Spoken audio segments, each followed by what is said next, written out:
What's going on, guys? Hey, are you looking to look amazing, outstanding on your next rental application? Well, hey, if you're interested in that and how to get to the top of the list, you need to watch this video because I'm gonna break down the 5 things that we look for when we're screening tenants and that you should know as well. Let's go.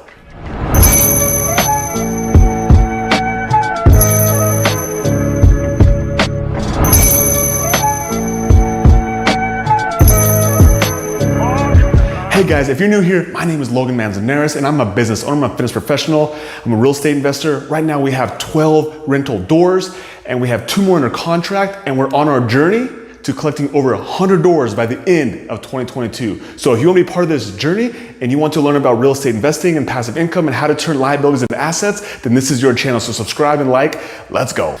All right guys, so hey, we just closed on our 12th rental unit last week and I thought that this would be a great time to explain exactly how we actually screen our tenants. So now that we bought the property, now the next step is actually to get renters inside this property. There's actually 5 key factors that we look for when we're screening tenants. And I'm telling you what, if you know these 5 key factors, you can make sure that your rental application goes to the top of the list. All right guys, the number 1 thing that we look for when we're screening tenants is how much money you make.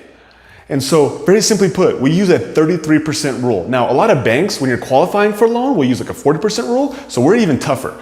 And so we use a 33% rule, which means that if your rent is gonna be $2,000 a month, you must make at least $6,500 in order to qualify for one of our rentals. Now, you might be thinking, man, I don't make $6,500 a month. And like, hey, that's okay because it's not you individually, but it's you as a household. So that means that if you have a roommate, if you have a spouse, or you have somebody else who works inside your home, that all counts towards your household income. And as long as the household income exceeds that 33% of how much money you guys make, then you pass step number 1 of the qualification process, which is how much money you make. The second thing we look for, and on top of that, another thing we look for is how much money you have in savings. And so how much money you have in savings and how much you're able to put down for a deposit and your first month's rent. So if you're not able to actually fund your first month's rent and your deposit, well, how do we feel comfortable expecting you to pay rent in our home? And so what happens if you have a month where you can't work or something doesn't go right?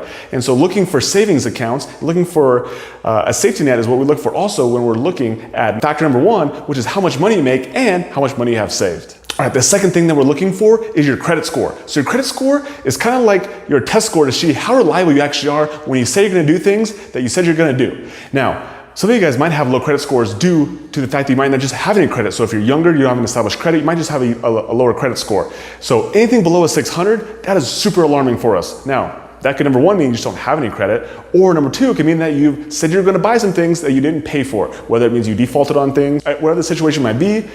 It shows that your credit is not very reliable. So anything under 600, man, we're just not going to, you're just not gonna pass our filter to get into one of our rentals. Now, if your credit score is somewhere between 600 and 650, we really dive in deep to see why that is. So again, it could be because you don't have a ton of rental history, you don't have a ton of credit history, or it could mean that you had a couple things that happened way in the past, or we actually dive in and the credit report actually shows you exactly why your credit score is the way it is. So whether that be you had a late payments or maybe that you didn't pay something off. And so then we'll actually ask questions depending on what that situation was to see why that credit score got dinged so much. Now, if you have a 650, we're gonna ask you to have a cosigner. So this could mean a friend, this could be a parent, this could be a relative, anybody that's gonna sign on the dotted line and saying, hey, like if you default, then they're gonna get their credit score dinged. Because ultimately, if you have less than a 650 credit score, it probably means they don't really care too much about your credit, which doesn't make us sleep really well at night. But anything above a 650 means that you probably pay your bills on time. You probably do what you said you're gonna do, which again, if you have the higher credit score, if you get over into the 700s, we're feeling really good. And hey, you're gonna go to the top of the list when it comes to looking good on your rental application. All right guys, now let's get into the third thing that we're looking for. Now these are what I call are the hard no's. So these are the hard no's that if you have one of these 3 things, man, we're just not gonna rent to you. But before I get into these hard no's, I want you to take a hard yes. I want you to like this video. Like this video if you like what you're hearing. Subscribe if you wanna hear more about how to become looking good as a renter. But also, if you have rentals, how to actually screen tenants to make sure that you're getting the best possible tenants inside your rentals as well. Smash that like button, subscribe, let's go. All right guys, so let's talk about number 3, which is the hard no's. So these are 3 things that if you have, we're absolutely just not gonna rent to you. The first one is if you have an eviction on your record, we're not gonna rent to you. If you have a felony, we're not gonna rent to you. If you are a smoker, we're not gonna rent to you. And those are all 3 classes that are not protected. So if you have one of those things in your record, just understand that they're not protected class, which means we can say no because of one of those 3 things. And so if you have one of those three things, then I highly suggest that you change it. Number one, smoking. You can't necessarily change felonies or evictions, but you better have a really good reason. And so honestly, we are in a position where we don't have to rent to people who have evictions or felonies. And so we want to make sure that our homes are for safe environments, for safe people in our neighborhoods. And so if you have one of those three things, honestly, it's just gonna be a hard no for us. All right, guys, we're talking about the fourth factor that we're looking for is pets. Now, a lot of our rentals, we allow for pets. Some rentals, we don't. So on the rentals that we don't allow for pets, ultimately, if you have a pet, it's just gonna be a no. But for the rentals that we do allow pets on, well, here's the best advice I can give you, is number one, everyone says that their dog is the best, or their cat is the best, or animal is the best. Like, everybody says that. So when you put in your application that you have your dog and you put it's well-mannered, it's well-behaved, like honestly, that's what everybody says, okay? But here's how you actually can stand out and set yourself apart, is say, you know what? Hey, I do have a pet and the pet is amazing, and I believe so much in my pet that I'm willing to put up extra deposit, which is refundable, which you get back. So as long as you actually take care of the place and your pet doesn't ruin the place, you get that money back. And I'm willing to pay an extra pet fee. So maybe an extra 25, extra 50 bucks, maybe an extra 100 bucks a month, just to make sure I have my pet in here, just to show you that, you know what, I'm taking responsibility for my pet, and whatever goes wrong, I'm willing to take ownership over that. And so if you put that on your application, man, you're gonna go to the top of the list, because that's what we're looking for as landlords, is somebody who's actually gonna take responsibility for their pets. And ultimately, that's what all we're looking for, is because ultimately, like, we understand you can't control dogs to the T, but you know what you can control? You can control your ability to take ownership over what they do.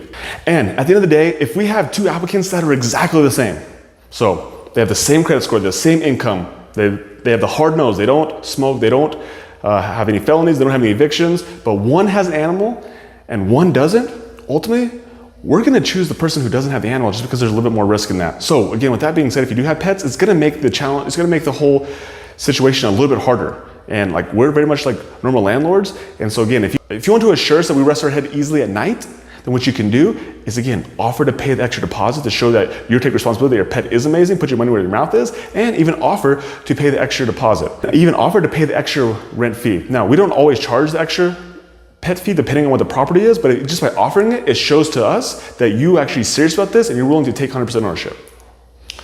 All right, guys, the fifth thing that we look for when we're screening applicants is we actually look at your previous tenant history. So we'll go back through and look at your previous history. We'll call your old landlords. We'll see how a tenant you were back in the day. And so the best way to figure out how someone's going to be in the future is how they were in the past. And so your tenant, your previous tenant, your current tenant could be the person who makes or breaks you. And so if your previous tenant says, you know what, this person was amazing. They paid the rent on time. They took care of the house like it was their own. I would totally rent to them again. You know what? There's a really good chance you make us feel really good about renting to you as well. Now, on the contrary, if the landlord says, you know what, I wouldn't rent to this person again because they were dirty, because they didn't take care of the house. You know, they called all the time because they had little things. Whatever it may be. You know, we actually take that into heavy consideration because we know that people are people, and as much as we love change, people aren't going to change that much between place to place. And so your previous and your current tenant history is so important, one of the biggest factors, because as landlords, we have like this common trust amongst each other that we can call each other up and say, you know what, this person wasn't a good person. I wouldn't rent to them again, and we take that into consideration. So that's the fifth thing we look for when we're screening tenants. All right, guys, and I actually got a bonus one for you today. So I got a bonus one. This one is actually the sixth thing that we look for, and this one is not necessarily a hard tactical thing like the rest of them, but number 6, are you a good person? So with every single person, we actually get on a phone call with you, and we're going to talk with you, and we're going to see, like, are you a good person? Are you someone who we want to hang out with? Are you someone who we want to deal with? Because ultimately, this is a relationship between you and us, and not just, hopefully just for a year, but hopefully this extends for many, many years to come. And so if you're the type of person who we like avoid talking to, or you're always making excuses or justifications, or you're delaying, or you're taking forever, well, that's going to weigh into our decision. And ultimately, if we have all 5 things taken care of, and you know what, you're just the person who we just maybe don't get along with, we don't have the same connection with, but we have someone where we do have that connection with somebody else, we'll choose them every single time. Because ultimately, this really is a relationship business. And so the better relationship you can have with your landlord, the better it is for everybody involved. And so that's bonus number 6. Maybe the most important one is understand that this is a relationship. Like, we're human beings, you're a human being, and whether you're a renter or whether you're a landlord, like, we just want to be around good people. So again, be a good person, say what you're going to do it on time, and like treat the property like it's your own, and you're going to earn that respect. So that's what I have for you guys. Hopefully that really resonated with you. If it did, please let me know.